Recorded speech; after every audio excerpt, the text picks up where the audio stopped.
everyone. Welcome back to People Do You Want to Know podcast. I have the coolest guest for you today, Talia Lichtstein.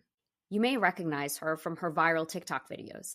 At the very least, that's where I learned about her, and I've been following her ever since for almost 4 years now. Talia is a content creator known for her blunt honesty.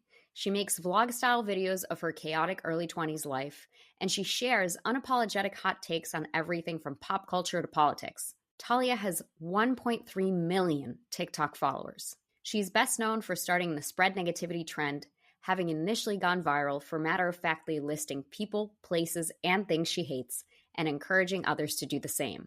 These were known as her hate lists. Most recently, she's become known for vlogging her dating life and late nights in New York City. I wanted to bring Talia on because she's a major content creator who has been very openly speaking about antisemitism and the war in Gaza and Israel on TikTok. Of course, it's no secret that TikTok is a very challenging environment for Jewish content creators and people who support Israel, but she has taken that head on. In this episode, she'll tell you all about what ensued after she spoke up, the good, the bad, and the ugly. She'll also give you front row seats at what it means to be a viral content creator. People who know me know that I'm a very straight shooter, no bullshit person. Talia is too, which is why I love her content and I loved interviewing her. We talk about how her Jewish identity shaped her online persona, what people really misunderstand about social media, and what she hopes to see for the future. It was a total privilege to bring her on the podcast, and I hope you enjoyed this episode. Hey, Talia, thanks so much for coming on People Do Want to Know podcast. Oh, it's my honor and pleasure to be here. It's a huge pleasure to have you on. I'm such a fan of your TikTok and your social media, so let's get right to it. You're an iconic content creator, one that I follow and love. What have you been up to, and what are you working on now? What have I been up to? I've mostly been just living in my own head, as many of us have been for the past couple months.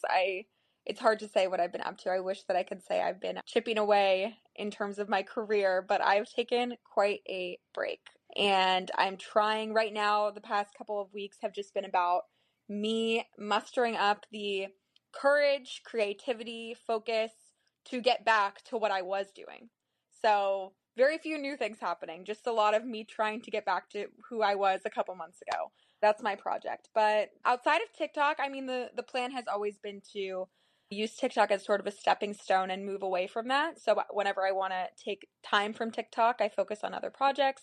I write on the side. I'm working on a proof of concept for a show where I date incels, men who identify as incels across America. So I'm really psyched about that, and it's such a passion project for me, so I only hope that we can secure the funding to continue doing it. So that's been a wonderful distraction. That's what I'm working on. What a show concept. That is definitely one of a kind. Yes. What can I say? Yes, it was a joy to film even just a couple hours worth of it.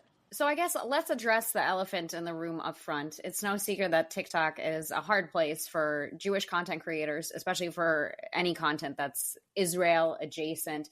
But you've been very vocal about your condemnation of anti-Semitism and just your fear about what's going on for the Jewish people and for Israelis right now. You've also mentioned that you've lost sometimes upwards of hundreds of thousands of followers in a given day based on what you said, even though nothing that you've said has really been controversial or one-sided by any means. You're a very level-headed content creator, which is why I like your content so much. So Thank you. What do you think has been your experience now? We're looking at this, 4+ months of the war in Gaza, war in Israel. What's going on TikTok? How do you feel? Well, first, thanks for saying that you feel that my stance has come off as both-sided. I'm glad that it's being interpreted that way by others because I know who I am and I feel that I care deeply about anyone who's being affected by this and has been for the past couple months or possibly years. But it's always like, I know who I am, so it shouldn't bug me if people try to tell me that I only care about one side or the other, or that I'm neglecting a whole side of humanity or another. Ultimately, I know who I am, but to hear another person, especially one whom I respect and who I know to be a good person, say, no, I see who you are, and I see that you care about all human life, and that has come off. That goes such a long way. It only takes so many months of people telling you that you're one thing until you, believe it, So there's that. But okay. Yeah, the elephant in the room. I could not have chosen a worse place to build my career, it turns out. This was my proudest accomplishment. was cultivating the audience that I'd cultivated and cultivating the sort of, I would call it a body of work. All my videos, I put in time and effort and they are a part of me, and I love what I've built on TikTok. I always dreamed, my dream job was to just have enough of a platform that I could make money by being myself and sharing my opinions and engaging in discussion or finding my people and making my voice heard. And for 3 years that was the reality on TikTok. And it was like genuinely, maybe too much, but I derived so much of my self-worth from this. Even when I've had hardships since long before October, depressive episodes and periods, I've always thought, well, at least I have this that I've built all by myself with my own personality and just my phone. And I've found all these people, hundreds of thousands of people who align with me, who are my people, who give me hope and faith for my generation. And that like really made life worth living for me. And I guess the lesson here is you cannot invest so much of your self-worth in such a fickle app, I guess. But that's something I learned the hard way. But I'm like existentially disappointed and terrified. And I am so sick of people construing my words as though I'm saying I'm sitting in my New York City apartment and afraid that someone's going to come kill me. That is so far from how I feel. I really hate that Jewish people seem to be the only minority group who cannot say the words "I'm scared" without being purposefully misconstrued and mocked, when anyone else can say that and people understand the nuance in a statement like that. But yeah, I'm very disappointed and I'm hopeless, frankly. And I wish that I could like instill more confidence and hope in listeners and tell people that like, no, these people suck and people who hate Jews suck, and we will always persevere and we will always come through the other side because we always have. I know that to be true, but like after 5 months straight of this, I've hit a wall. And like, I am really happy to talk to you and talk to people who one way or another kind of understand. But like, I am so exhausted on a level which I've never been tired before. So one thing that I was saying, the pride that I have in like the audience that I'd cultivated and why I respected them and loved them so much, the people that followed me and the people I spoke to every day, I found that they were like, they represented the best of Gen Z, right? And many of them still do. I won't discount the fact that many of them are still there and still loyal, and I appreciate them. But I think that they represented the best of what young people today have to offer young Americans. I felt that I had found a very unique side, a unique corner of the internet that was so able to comprehend nuance and so patient and understanding at a time when many people in my generation are thought to be very quick to make snap judgments about people. That's what I thought they were. And like, I guess I'm just learning that all the things that I loved about my audience, they just don't apply to Jews. And like, they don't apply those rules of like, oh, nuance, patience, understanding, human empathy, understanding that people are layered and things are not as simple as just black and white, you know? No two social justice issues are exactly the same, nor can they be approached the same. There is no good or bad. There is just human. And we must try and try and try to be as good as possible. I really thought like those were the people. And I've found that many of them are like so much more hubristic and hateful without even realizing it than I thought. I think that a lot of them have been socialized to have a degree of antisemitism that I wasn't prepared for. And they dismiss Jews. At best case, they dismiss Jews. Worst case, they harass Jews. They divide Jews up into groups of good Jews and bad Jews. They tokenize Jews. They do things to Jews that they wouldn't do to any other minority group. And before that, I was so proud of them for being those types of people. And now I'm like, oh, that you just don't extend that courtesy to everyone. So it's been like a real slap in the face, you know? I want to dig in more on your online persona and presence because you made complaining openly and hating on stuff that deserves hate cool. And I remember like your hate lists were just some of the funniest shit I've ever seen, on social media. They were a piece of content that I eagerly looked forward to because I'm like, does anyone else hate this or is it just me? I'm glad. And what I think your audience missed is that All of this is because you are Jewish, not despite the fact that you are Jewish, because complaining and kvetching is in our DNA. Yes. And your Jewish upbringing is focal to who you are on social media and how you carry yourself and the way that you produce your content, the way you think of premises. It is because you're Jewish. So I wanted to ask you to talk about your Jewish upbringing and how it played a role in becoming this persona and who Talia Lichtstein is today. Oh, thank you for saying that. I am so sick of people. I saw a couple tweets and comments like the day after October 7th when I had come out and dared to say, I think this is wrong. I think this is achieves nothing.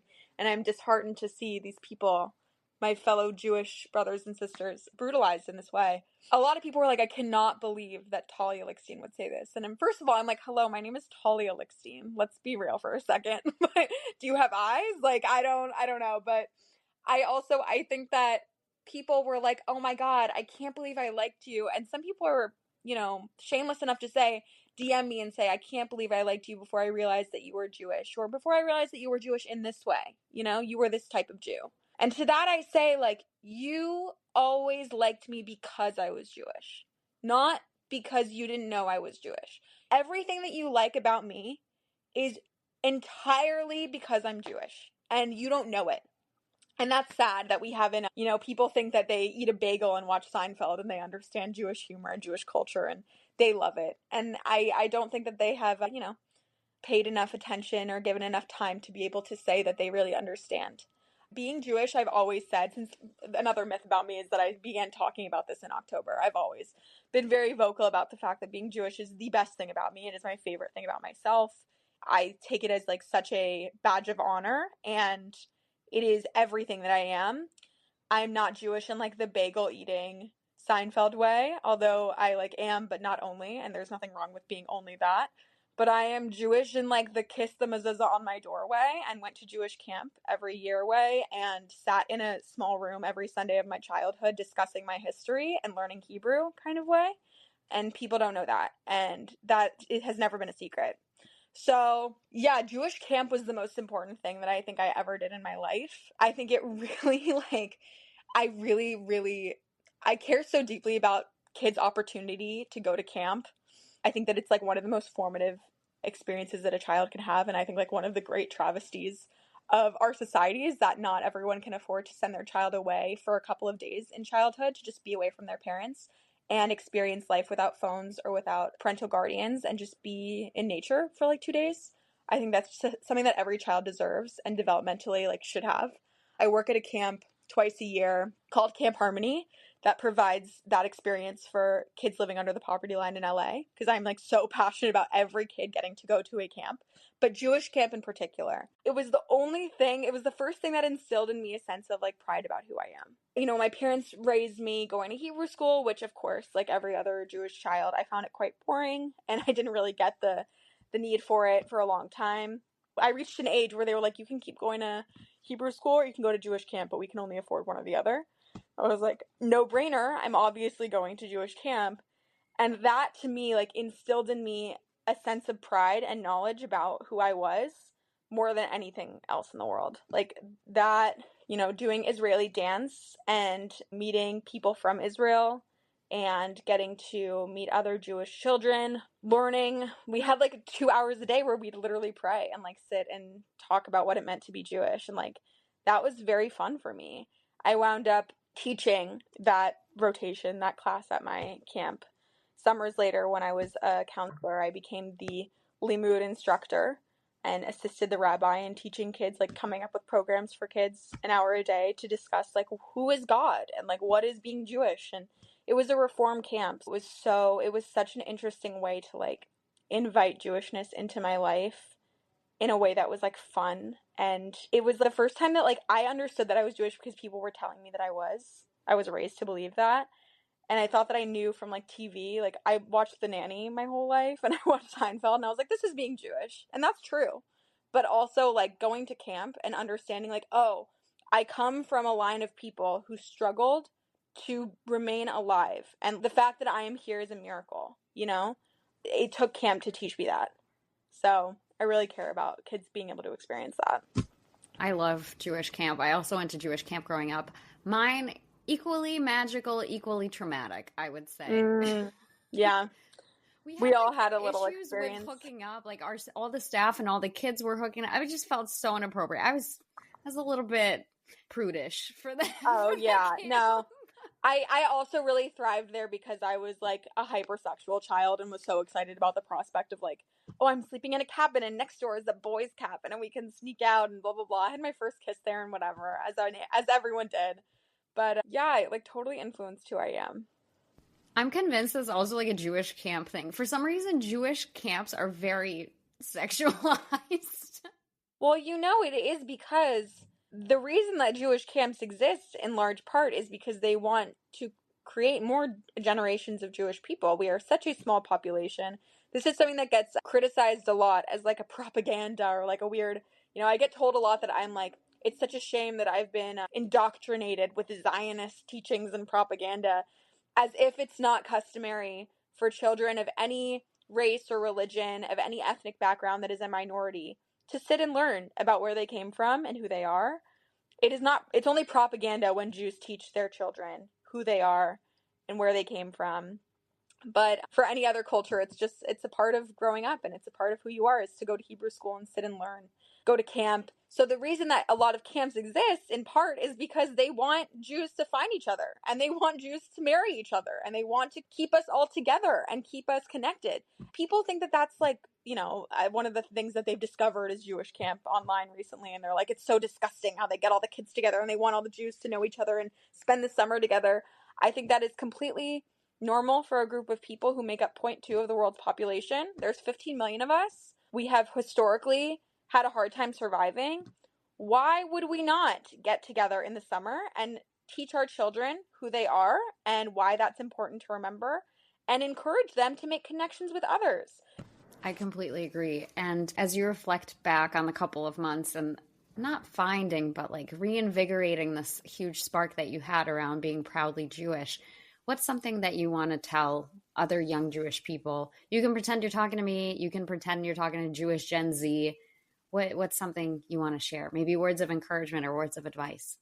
As I said, it's a wonderful thing to be Jewish in the way that is appetizing to the world. It's a wonderful thing to be Jewish in the sense that you're funny with Jewish humor and you love Larry David and you celebrate Hanukkah.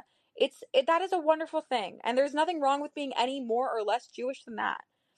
But I will say, I urge you to learn what being Jewish means beyond that. It is so much more than simply having a name like Goldberg or Cohen and celebrating Hanukkah once a year. Again, I want to be very clear. I am not somebody who believes that you have to be a certain sect or level of religious in order to be considered Jewish. You are Jewish if you're Jewish, period. You have Jewish blood, you're Jewish. But I really, really urge you to understand and learn what being Jewish is beyond what society deems acceptable about being Jewish. The reason people hate us, and if you refuse to believe that, you're really not paying attention. People really hate us. The reason for that is not because your last name is Cohen or because you're like a Fran Drescher, you guys made The Nanny and there's like a lot of Jews in Hollywood, whatever. It is a centuries deep thing. It goes back forever. This is a very, very deep hatred that has to do with your ethnicity and your religion. Many of us in America, diaspora Jews, are white, but this was an ethnic thing. Long, long before this was about fucking bagels, We were not considered white for most of our history. I am white. I present as white and I identify as white. But you are going to have people telling you that all you are is white with a little dash of like everything bagel seasoning. That is not what you are. You are a product of years and years and years of people fighting to survive. You must understand that. You cannot weaponize your Jewishness, allow people to tokenize your Jewishness to make their points, which ultimately serve to hurt Jews in the long run, if you don't know who you are. Maybe this is a hot take. Maybe people disagree with me, but I genuinely think that when you're born as a Jewish person, you don't have the privilege to like not care. and not be part of the community, not be proudly Jewish, not to defend your people and to defend your right to exist, to remind everyone of the history of the Jewish people. I just don't think you have that privilege. Sorry. And maybe people would disagree with me. I think we've gone a little bit too far in the whole, it's okay to just be Jewish and not religious or not whatever. Like, we might have gone a little too far with the everybody's Jewish, you know? I believe that everyone's Jewish if they're Jewish, but I do believe that with that comes a bit of responsibility. Similarly, I believe that if you've benefited from Jewish culture, for example, artists portraying Jews in the media who are not Jewish, I believe that it is your duty to learn about what being Jewish means beyond your character, Mrs. Maisel Shiva baby, and speak up when it is required. Like, you have benefited from who we are. You've benefited from our culture. I believe that you must speak. And that's the same goes for Jews who benefit from fucking getting to celebrate Hanukkah. Okay? You get to do the fun stuff. Now, you also have to learn who you are, and that'll take time, and it might cost you, but you're going to have to speak. Yeah, I don't think we get the privilege of indifference. I regret to inform. Yeah. I have another question on that topic for you. This is something I've been thinking a lot about, and I don't know that I'll have many guests on that can talk about it the way that you can, just given your perspective. You are acquainted and are friends with a lot of different content creators on TikTok and on social media, and some of them are not very supportive of what's going on right now, of supporting a Jewish state, supporting the Jewish people, that whole shebang. So do you feel like your relationships have changed with those people? What's that experience like? It's very hard and uncomfortable. Yeah. It's extremely hard. Like, being online is one thing, but especially in New York where everything's condensed and everyone goes to like events and whatever, like, I didn't realize how hard it would be until a couple weeks ago. I was walking. I want to say this was like October 10th or something. So this was shortly after it all happened. It all went down. I was very raw and emotional. I knew people who had passed. And I was just walking in the street, like, pretty much in tears. And I saw another influencer who I follow, or mutuals, whatever, who was also in tears for a different reason. But we hugged and we just gave each other, like, I told her I'm having a really hard time because of Israel, and she said I'm having a hard time because of my family, whatever. And we just were like, I felt really comforted by that. Fast forward a couple weeks, and I saw her repost to her probably, hundreds of thousands, if not a million followers, young, impressionable people who know very little besides what these people are teaching them. She reposted something about how if you were having to live in Gaza for your whole life, wouldn't it be kind of expected and reasonable that you would rise up and start murdering people at a certain point? Like, essentially excusing, and not just dismissing or pretending that the brutalization of women and whatever didn't happen, but making up excuses for it. Now, I believe, and I'll make it very clear, as if there's no way to make it clear enough. No matter what I say, I'll still be called a genocide supporter at the end of the day, so I've learned to just stop caring. But I believe it is not in the benefit of peace. It is not pro-peace to deny atrocities committed against either side, especially with Palestinians. And I believe that this is not something that's just started out of nowhere on the 7th. I do not agree with that. But there is such a way to advocate for their right to life and to self-determination and to understanding and empathy without saying, and that's why those girls needed to die. Like, I think, so I won't get too carried away with that, but long story short, I saw that same person again, and I was so touched from a few months ago when I'd run into her in public and just cried to her. And I really thought she was like an ally to me. And not only did she post something, it wasn't just like a, maybe a little reductive ceasefire now post, which is like, okay, you don't know much about what's going on, but I appreciate, fine, like, you're a good person, whatever. This was like a full-on rape is resistance type of post. And I saw this person in public. I was so nervous and so scared. Like, not scared like she was going to hurt me, but like scared like I can't confront her. Like, oh my God, like, I cannot believe that she is in front of me now and I'm supposed to say hi because we had this moment a couple months ago. I didn't say hi to her. But like, I don't know why I am being made to feel sad or like apologetic or shameful when I run into my colleagues, my fellow influencers, or people with platforms in public when I'm the one, like, that they don't want to be photographed with or whatever, because let's be honest, when someone gets canceled, like, there's a little aura of shame around them for a while. Public humiliation will do a number on you, and that will mean that, like, many of your friends, quote unquote friends, not your, like, real friends, but your internet friends, like, they don't really want to be around you, and that's understandable. They have their own images to protect.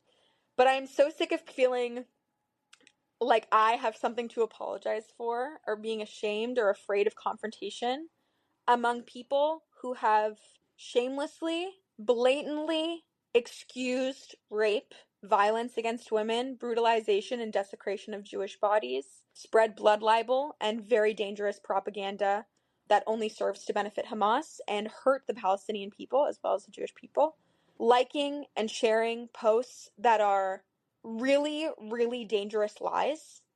I sleep very well at night knowing that I have stayed true to my moral core, and that even though Israel and its retaliation on this attack, I personally believe, is deeply flawed and frankly wrong, I have also never spread lies that will hurt people.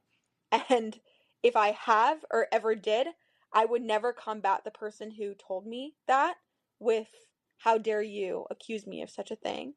Or you're wrong because I found another person who's Muslim tell me that it's okay. I know that I am approaching this whole conflict from a place of empathy, nuance, understanding, and only wanting to help. And like, to answer your question, other influencers, it's honestly, I never thought that I would say that, like, it's easier for me to run into or work with other people with platforms who've said nothing about this injustice on either side. You know, like, of course, in any other conflict, in any other social justice moment in the world, I would find it very uncomfortable to interact with somebody who had not made their position known and, like, had not spoken up against injustice. But with this, when it's such a sensitive issue that will hurt so many if you don't say the right thing, I frankly believe that if you do not know enough, and if you just become urged to care by some 14-year-olds on TikTok in recent weeks, you should please refrain from speaking until you know enough. And seeing people who have not heeded that advice and very clearly don't know what they're talking about and will only serve to, like, actually become weapons of a billionaire terrorist organization that's only intention is, like, they're against democracy and they're against Americans and Jews. I feel very sickened that, like, I am the pariah, you know? And that's selfish, I know, but that's how I feel. And there's been a lot of discussion on that, even because it feels like at some point we may have won the war, but we've lost the social media war, kind of thing. Yeah. Like somewhere we lost this PR crisis, we let it go downhill. And I think Jewish news organizations, Jewish nonprofits, they have now so much work in front of them to repair this image that we've built in society. I mean, it'll take decades. I don't know if it'll even be fixed in our generation. It won't. It won't. I have a lot of people reassuring me that, like, don't worry, Talia. The shame, the humiliation campaign against you, one day you will be avenged. You'll have, like, a Taylor Swift moment, and you'll get to come back and say, you know, no, see, now you're all going back and deleting your posts about this because you know you're in the wrong. I do not think that will happen in my lifetime. In fact, it's been, like, the hardest thing to just come to terms with the fact that, like, many young people, because I had the audacity to say that I believe in a two-state solution, those people will believe that I'm evil, possibly for the rest of their life. I believe that they've become weapons, like their naivete has become weapons for much worse people. And, like, I don't know what it will take. Will it take, like, Israel becoming obliterated and for Hamas essentially winning in order for them to see the destruction that these people actually wish to cause? Like, I don't know. No, literally, that's what it's going to take. They don't understand that there's no other way. Yeah, there will be no peace. These, like, the people that, you know, and I'm not talking about Palestinians, I must be very clear. Hamas does not want peace. There is no such thing as a one-state solution. We are beyond this. And there are many, many respected left of center, if not very socialist, lefty scholars on this topic who, until October 7th, were very vocal about the possibility of a one-state solution and how Israel should be abolished and there should be Palestine and there should be Jews and Arabs and everyone can live in this place. And many of those people have taken it back after the 7th. and been like, we have to be realistic here. It's not going to happen. When this many people hate Jews and Christians and gays for that matter, and anyone else who is not exactly like them, it is not a solution to kill them. That's how I feel. But it's also not a solution to live next to them. You cannot, you must establish a state for each person's. That's it. And that sucks. I wish we could all be kumbaya happy together too. But like, that's reality. And I think that it will take these people getting their one state and seeing the disruption that will cause. And that sucks. But there's that, I believe it's a Golda Meir quote where she's like, we'd rather be alive and hated than dead and pitied. And that's true. But damn, sometimes I do wish for just an ounce of pity. Just a little, you know? 100%. And there have been some very difficult moments for me. You and I, in terms of our careers, probably couldn't be more different because I work a corporate career and you are on social media.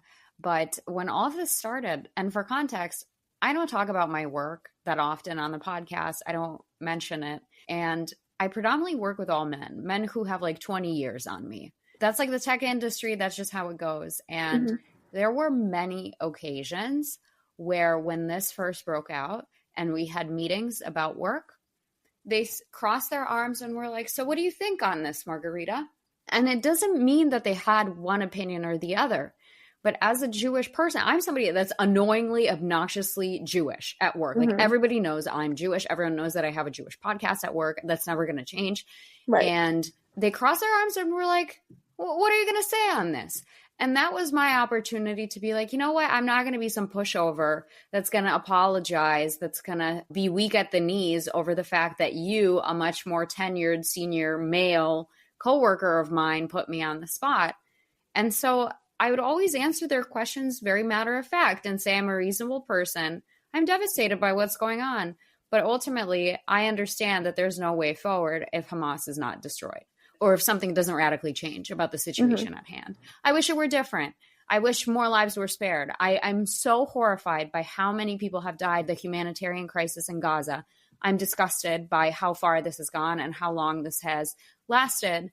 But at the end of the day, I don't know what else can be done. And I don't know what else to tell you. And in some sense, I think it gained me some respect because they expected me to like crumble maybe a little bit. And there were a couple conversations. I had a manager who asked me like one of the first days after it happened, he meant it as like a more of, are you okay? But I could tell it was also like a, what do you think?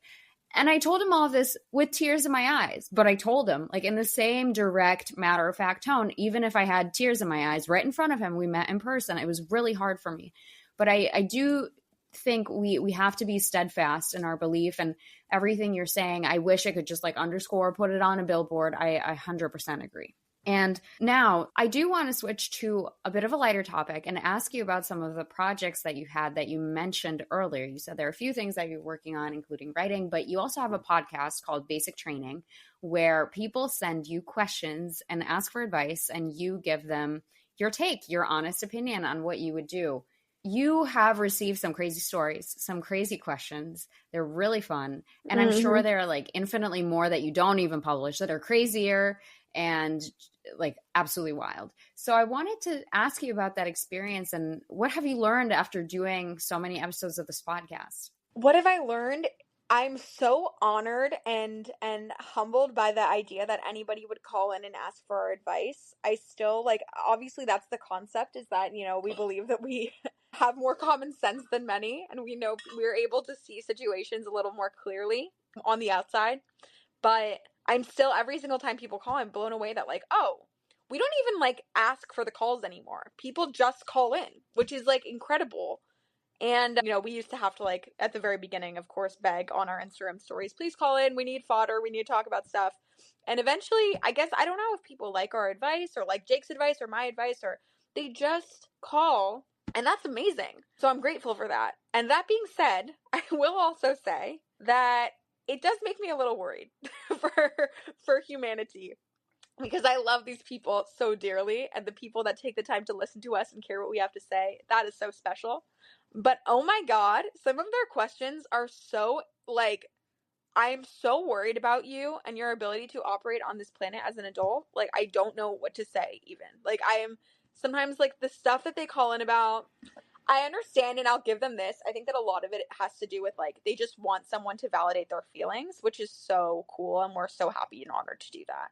But some people genuinely do call in like, this guy's cheated on me 5 times and I just don't know if he really likes me. Like like along those lines. And we're like, I am so concerned for you.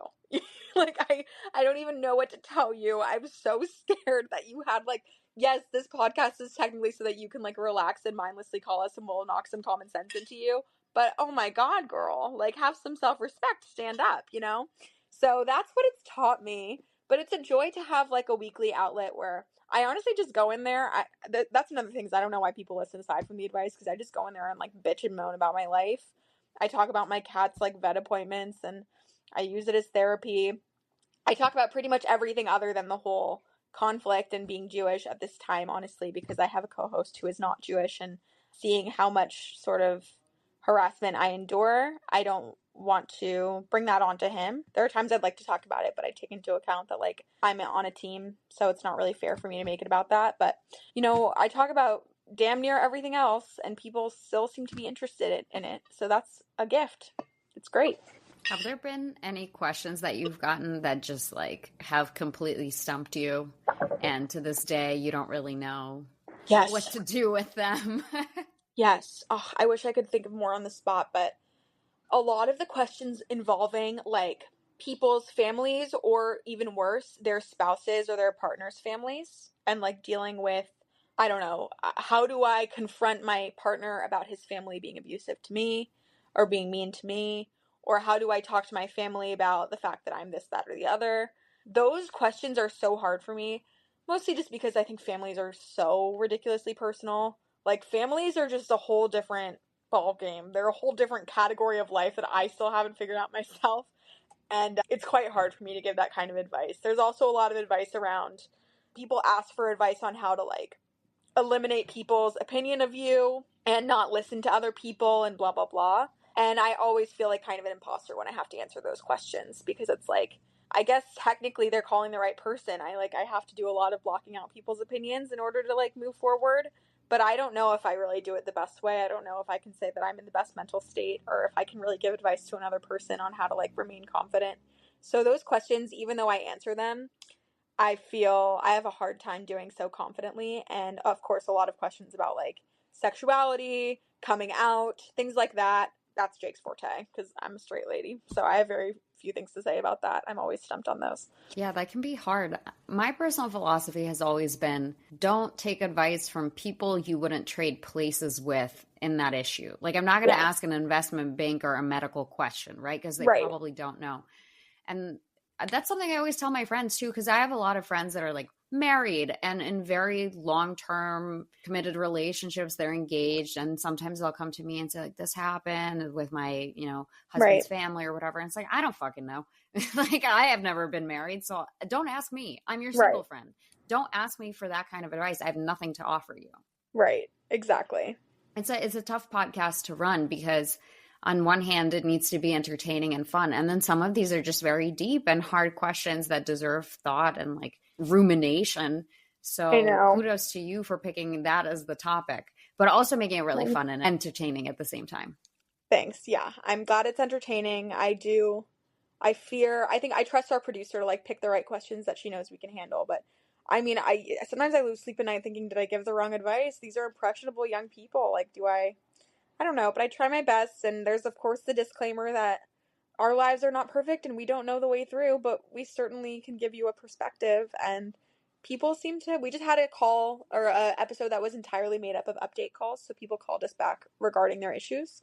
And a lot of them said that our advice helped. So that was comforting. But yeah, all I can say is like, I try my best.